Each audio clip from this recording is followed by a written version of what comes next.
নমস্কাৰ ছাত্ৰ ছাত্ৰীসকল মই তৃতীয় শ্ৰেণীৰ কাইলৈ হৈ যোৱা গুণোৎসৱৰ কুৱেশ্যন পেপাৰখন লৈ আহিছোঁ অৰ্থাৎ 4 তাৰিখে জানুৱাৰী মাহৰ 4 তাৰিখে হৈ যোৱা গুণোৎসৱৰ কুৱেশ্যন পেপাৰখন লৈ আহিছোঁ মই এই গুণোৎসৱৰ এই ভিডিঅ'টোত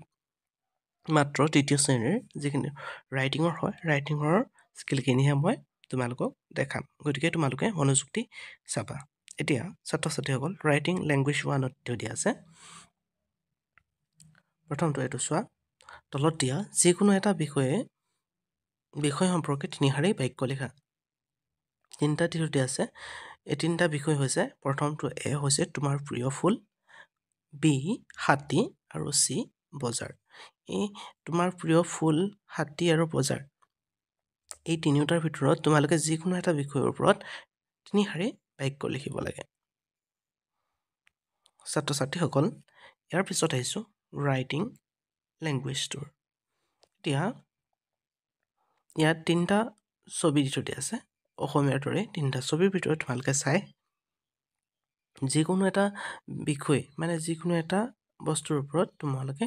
তিনিটাকৈ বস্তুৰ নাম লিখিব লাগিব যিখন ফটো তোমালোকে দেখিছা যিখন পিকচাৰ দেখিছা সেই পিকচাৰখনৰ ওপৰত তোমালোকে তিনিটাকৈ সেন্টেন্স লিখিব লাগিব এতিয়া ৰাইটিংটোৰ হৈ যোৱাৰ পিছত এতিয়া নিউ মাৰ্চিলে আহিছোঁ ছাত্ৰ ছাত্ৰীসকল 61ৰ এটো ধীৰে যোগ কৰা এটো যোগ কৰিব দিছে আৰু বিটো বিয়োগ কৰিব দিছে সিটো তোমালোকৰ বিয়োগ কৰিব দিছে আৰু ডিটো বিয়োগ কৰা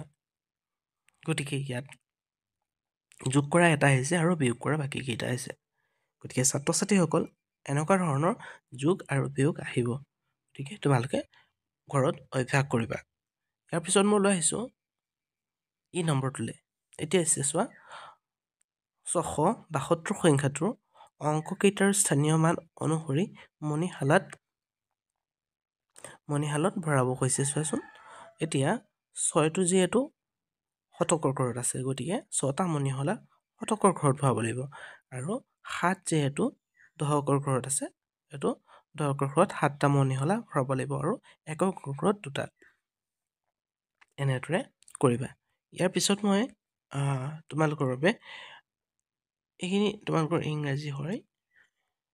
ব্ৰেকআপ পঢ়ি যিকেইটা তোমালোকে পঢ়িব দিয়ে এইকেইটা তোমালোকে আহে তোমালোকে জানাই গতিকে তোমালোকে নিজে কৰিব পাৰিবা ইয়াৰ পিছত আছে মেথমেটিক্সৰ নাম কৈছে হয় তলৰ বৰ্গটোৰ কৰ্ণৰ সংখ্যা কিমানডাল এটা বৰ্গ আকৃতিতে আছে আৰু বৰ্গৰ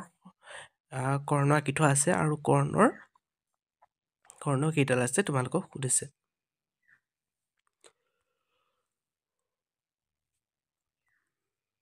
ইয়াৰ পিছত আছে 28ৰ তলৰ মণিহলাৰ গণনা কৰি পোৱা সংখ্যাটো লিখা মণিহলাত মণি ভৰা থৈ দিয়া আছে আৰু সেই মণিহলা কেইটা হিচাপ কৰি গণনা কৰি তোমালোকে কিমান হ'ব তলৰ সংখ্যাকেইটাত টিক মাৰ্ক দিব লাগে এতিয়া তলত দিয়া 2024 চনৰ জানুৱাৰী মাহৰ 17 তাৰিখটো কি বাৰত আছে এতিয়া 17 তাৰিখটো মেনশ্যন কৰি দিছে 17 তাৰিখটো যিহেতু বুধবাৰত আছে গতিকে এনেদৰে এখন কেলেণ্ডাৰ দি দিছে আৰু কেলেণ্ডাৰৰ ঠাইত তোমালোকে কোনটো বাৰ পৰিব তাত চাব দিছে এইখনেই আছিল তৃতীয় শ্ৰেণীৰ ৰাইটিং স্কিলৰ কুৱেশ্যন পেপাৰ ছাত্ৰ ছাত্ৰীসকল যদি ভিডিঅ'টো ভাল পালা তেতিয়াহ'লে লাইক এটা কৰি থৈ যাবলৈ নাপাহৰিবা থেংক ইউ ছ' মাছ